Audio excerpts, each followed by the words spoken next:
नमस्कार दोस्तों, मैं हूं अमनदीप और स्वागत है आप सभी का ईएनजी ग्लाइड के आज के इस वीडियो में। तो आज इस वीडियो में हम डिस्कस करेंगे द एनलाइटनमेंट पीरियड के अंडर जो आपको लिटरेरी टर्म्स हैं, जो पॉसिबल लिटरेरी टर्म्स हैं जो आपसे एग्जामिनेशन में पूछी जा सकती हैं, उसके अंडर मॉक एपिक और पीरियोडिकल एसे, ये दो टर्म्स हम आज डिस्कस करेंगे। तो चलिए शुरू करते हैं हम आज की ग्लाइडिंग। सबसे पहले समझने की कोशिश करते हैं कि मॉक एपिक क्या है। मॉक एपिक एपिक से बना है। एपिक और मॉक, यहाँ पे दो टर्म्स हैं। मॉक का मतलब होता है मजाक उड़ाना, मॉकरी से बना है। और एपिक तो आपको पता ही है कि क्या होता है, एक ऐसा ऐसा ऐसा वर्क लिटरेचर में जो बहुत ग्रैंड स्केल पर लिखा जाता है, जो गॉड्स गॉडेसेस या डिवाइन आइडियाज के साथ जो है वो डील करता है, और जिसमें कैरेक्टर्स और बातें बहुत हाई लेवल की रहती हैं। तो मॉक एपिक क्या है? Mock epic is a poem that uses the style and the structure of an epic। एक एपिक की ही नकल होती है। एपिक के स्टाइल को कॉपी करके, उसके स्ट्रक्चर को कॉपी करके या एपिक की नकल करके एक वर्क लिखने की कोशिश जो है वो मॉक एपिक है। एक बिल्कुल उसी तरीके से जैसे कोई एपिक लिखा जाता है, वही स्टाइल अडॉप्ट किया जाता है, वही स्ट्रक्चर अडॉप्ट किया जाता है मॉक एपिक लिखने के लिए। बट याद रखिएगा, इट टेल्स अ ट्राइवल और ह्यूमरस स्टोरी। यहाँ पे जो टॉपिक रहता है, स्टोरी रहती है, वो बहुत, उसका लेवल बहुत फिलोसॉफिकल, हाई, डिवाइन, गॉडली, या लाइफ आफ्टर डेथ, या ऐसी बाइबल क्रिश्चियनिटी के जो टॉप चीजें हैं उनके साथ उसका कोई लिंक नहीं रहता। वो बहुत ही छोटे जो सब्जेक्ट मैटर्स हैं उनके बारे में बात करता है। स्केल जो रहेगी, स्टाइल जो रहेगा वो ग्रैंड रहेगा। स्ट्रक्चर इसी तरीके से बनाने की कोशिश की जाएगी, बहुत बड़े लेवल पर लिखा जाएगा, एपिक की पूरी नकल की जाएगी। लेकिन जो टॉपिक है, जो कंटेंट है, जो स्टोरी है, वो बहुत ही ह्यूमरस तरीके से जो है वो प्रेजेंट की जाएगी। हालांकि एपिक में हम इस तरीके की ह्यूमरस स्टोरी या ह्यूमरस आइडियाज को हम बिल्कुल भी नहीं देखते हैं। नकल है पूरी तरह से grand language, grand style, grand tone की, क्योंकि जहां आप जब आप एपिक कोई लिखता है तो वो बहुत, उसकी लैंग्वेज जो है वो बहुत ही ग्रैंड लेवल की रहती है। उसकी टोन बहुत सीरियस टोन होती है। उसके कैरेक्टराइजेशन या कैरेक्टर पोर्ट्रायल जो होता है वो भी बहुत ही ग्रैंड स्केल पर होता है। लेकिन मॉक एपिक में उसको जरूर नकल किया जाता है, कॉपी किया जाता है उसी तरीके से। लेकिन यहाँ पर जो जिस टॉपिक पर बात की जाती है, जिस सब्जेक्ट पर बात की जाती है, वो बहुत ही सिल्ली सा टॉपिक होता है।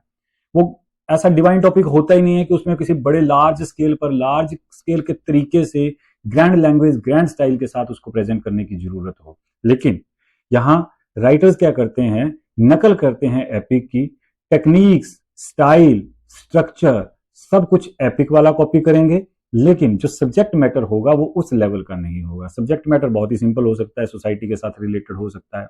ज्यादातर जो एपिक फीचर्स हैं वो तो यूज की जाती हैं। एपिक के स्टाइल में ही इन्वोकेशन होगी, बिल्कुल राइटर उसी तरीके से किसी म्यूज को या किसी गॉड को, गॉडेसेस को, किसी को इन्वोक करेगा, उससे इंस्पिरेशन लेगा।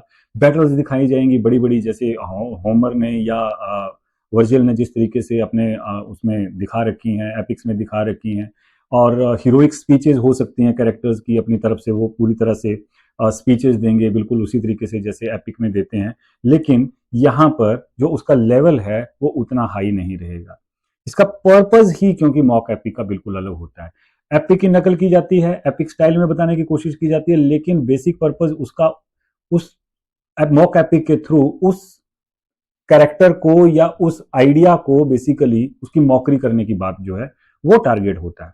तो it the purpose is usually to satirize human behaviour और सोशल कस्टम। जो हमारे समाज में फैले हुए जो कुरीतियां हैं या कोई गलत जो कस्टम्स हैं या जो ह्यूमन बिहेवियर कहीं गलत तरीके से काम करता है, उसको क्रिटिसाइज करने के लिए, उसको करेक्ट करने के लिए इस तरीके का मॉक एपी का सहारा लिया जाता है।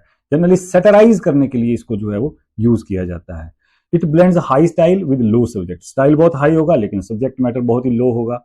लो सब्जेक्ट मैटर रहेगा to create humour and criticism. Obviously जब कैरेक्टर उस लेवल का है ही नहीं, लेकिन वो नकल कर रहा है किसी बड़े कैरेक्टर की, बड़े इस तरीके से अपने आप को प्रेजेंट कर रहा है कि जैसे वो बहुत ही हाई हो, तो उसकी फॉली जो है वो हमें नजर आती है, उसकी बेवकूफ़ी हमें नजर आती है, जिससे ह्यूमरस सिचुएशन बनती है। और जिसका फायदा ये होता है कि हमें जो हमारे सोशल कस्टम्स हैं उनको क्रिटिसाइज करने में मॉक एपिक के थ्रू हेल्प मिलती है। तो मॉक एपिक के जो राइटर्स हैं उनका मेन टारगेट मॉक एपिक लिखने के पीछे यही रहता है कि वो समाज में फैले हुई बातों को या समाज को उसका आईना दिखा सके, इस तरीके से ग्रांड स्केल पर लिखकर, लेकिन एक बहुत बहुत ही छोटे ट्राइबल इशू के साथ उसको डील करके।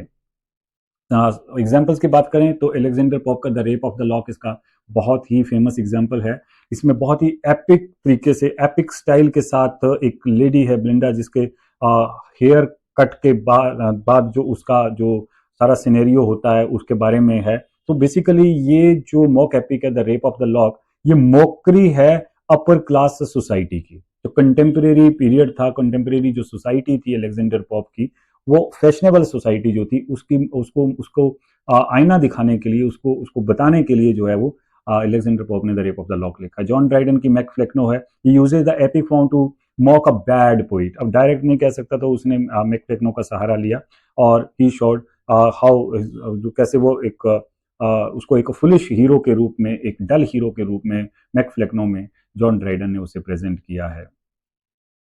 तो डिटेल्ड डेफिनेशन अगर आपको चाहिए मॉक एपी के ऊपर तो वीडियो को पॉज करके यहाँ पर आप उसे नोट कर सकते हैं, और ये सारी डिस्क्रिप्शन, डिटेल्ड डिस्क्रिप्शन या डिटेल्ड डेफिनेशन आपको हमारे टेलीग्राम चैनल के थ्रू भी मिल जाएगी।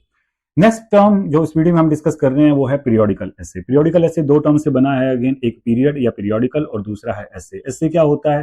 जो पोइट्री को छोड़कर, पोइटिक लाइंस को छोड़कर जो सेंटेंस स्ट्रक्चर में अगर कोई भी वर्क लिखा जाता है तो उसे हम एसे कहते हैं। ग्रामर के प्रॉपर रूल्स इसमें फॉलो होते हैं, एक प्रॉपर सिंटेक्स रहता है, एक ग्रामेटिकल स्ट्रक्चर जो है उसे तो फॉलो किया ही जाएगा, लेकिन सेंटेंसेज में भी जो इवेंट्स भी हैं या अलग अलग जो बातें हैं उनके बीच में भी एक, उनके बीच भी एक प्रॉपर सिंटेक्स रहता है, उसे हम ऐसे कहते हैं। ये किसी भी टॉपिक को लेकर हो सकता है। तो पीरियोडिकल ऐसे क्या है?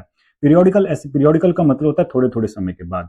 सो एक ऐसा शॉर्ट ऐसे जो कि रेगुलर बेसिस पर पब्लिश किया जाता है किसी न्यूज़पेपर में, किसी जर्नल में या किसी मैगजीन में, उसे हम पीरियोडिकल ऐसे कहते हैं। मान लीजिए जैसे आपके यहाँ न्यूज़पेपर आता है, हर संडे को आप देखते हैं कि कोई एक राइटर अपना ऐसे जो है वो लिख रहा है, उस कुछ कोई कोई बात आपको बता रहा है। ऐसे कई सारे अपने एडिटोरियल पे पेजेस अगर आप किसी न्यूज़पेपर पे खोलते हैं तो बहुत सारे राइटर्स पर्टिकुलर डेज को जो है वो अपने एसेज या अपने विचार जो है वो प्रकट करते हैं, उन्हें हम पीरियोडिकल एसेज कह सकते हैं। क्योंकि ये कुछ समय के बाद आते हैं, डेली भी आ सकते हैं, डेली बेसिस पर भी हो सकता है, वीकली भी हो सकता है, फोर्टनाइटली भी हो सकता है, मंथली भी हो सकता है। तो ये शॉर्ट ऐसे रहता है जो किसी जर्नल, मैगजीन या किसी न्यूज़पेपर में एक पर्टिकुलर एक सेट जो आपका डेट है या टाइम है, ड्यूरेशन है, उसके बीच में पब्लिश किया जाता है। It began and became popular in the early 18th century England. England में अर्ली 18th सेंचुरी में इस जॉनर की डेवलपमेंट होती है। उसके पीछे जो रीज़न है वो वही एनलाइटनमेंट पीरियड है जिसकी बात हमने पिछले वीडियो में की थी। उसके पीछे जो रीज़न है वो प्रोज का आना भी है अपने आप में, क्योंकि प्रोज आया तो पब्लिक तक ये चीज़ें जो है वो पहुंचनी शुरू हुई और आसान तरीके से प्रेजेंट की जाने लगी।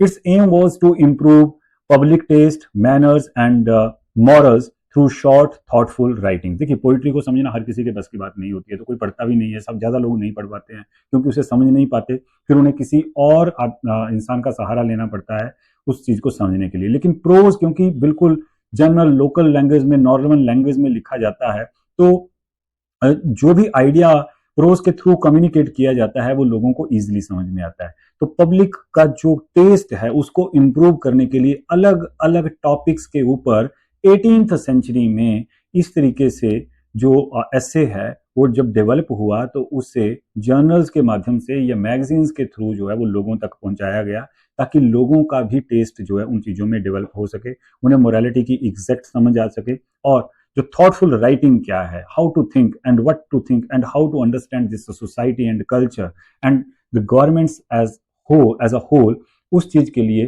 पीरियोडिकल एसे ने बहुत ही ज्यादा सिग्निफिकेंट रोल जो है वो प्ले किया 18th सेंचुरी में। Because these essays are written in very simple, clear and friendly style, so they are easily comprehensible to all types of readers.